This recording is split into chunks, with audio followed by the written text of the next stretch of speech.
The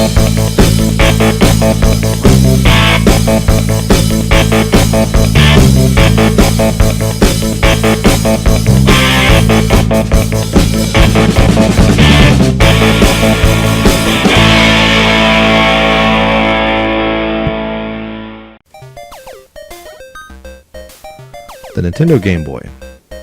The original released on July 31st, 1989 in North America. Two revisions were released in the 90s, the black and white Game Boy Pocket in 96 and the Game Boy Color in 1998. All of these devices were discontinued in 2003 with the release of the Game Boy Advance. During its 14-year run, many accessories were made for the series, some of which I have here. First, the Game Boy Camera. Released in 1998 when digital cameras were just coming into their own, kids were getting their chance to take pictures and view the results immediately on a digital screen. Now, the hardware itself, although it looks a little strange, is not the reason why I bring this up. It's the imagery that you see when using the device. One is found under the main screen, under the Run option. This is a reference to some RPGs that were available at the time on Game Boy as well as the consoles.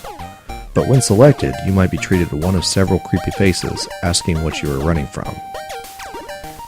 And if it wasn't bad enough, this is not the only time you would see something creepy.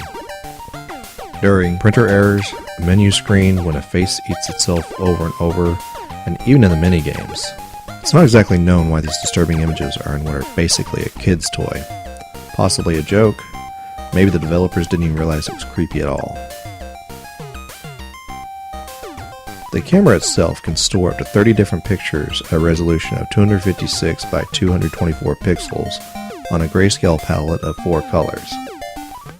There are a few built-in games as well. Space Fever 2, a basic space shooter game. Run, Run, Run, a game where you jump hurdles and race what looks like a mole. Balls, a simple juggling game similar to the Game & Watch handheld.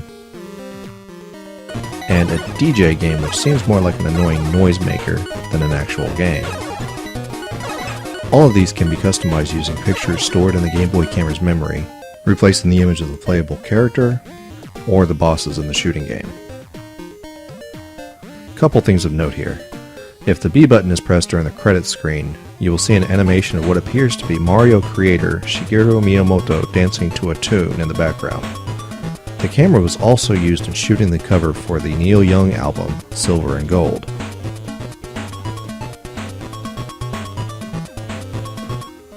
The next one, not so much strange, but definitely unusual. The Super Game Boy. Released several years before the Game Boy Color, it is a cartridge designed to play Game Boy games on the Super Nintendo. The device itself has the same basic hardware as the Game Boy, with the exception of the screen and controls.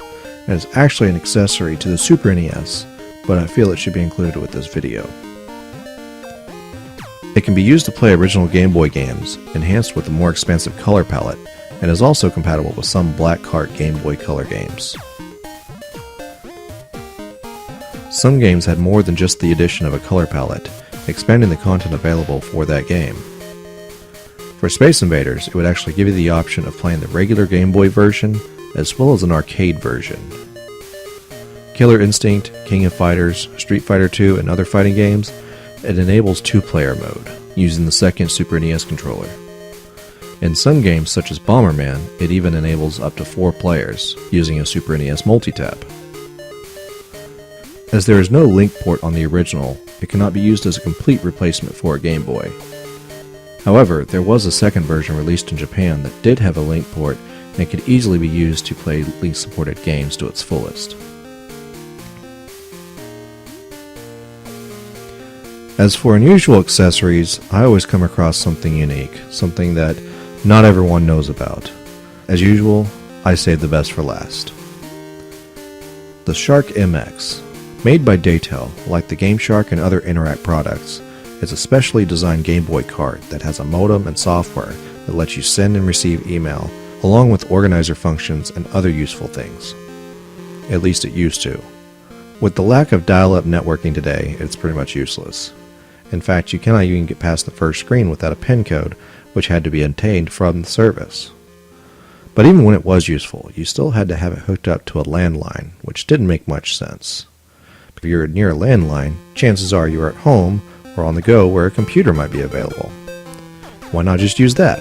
It has a bigger screen, full-blown color, backlight, and oh yeah, a keyboard, used for typing things such as emails and surfing the web. It didn't make much sense to buy, and sales reflected that, making it somewhat rare, but not very valuable. This is the only one I've ever actually seen in person, and I got it for $1. When other people see it, they do not know what it is, nor do they wish to have one once they find out. Doing some research, it appears it can be reprogrammed for other purposes, possibly used to play homebrew games in the future. With a rewritable EEPROM chip and some nifty programming, anything is possible.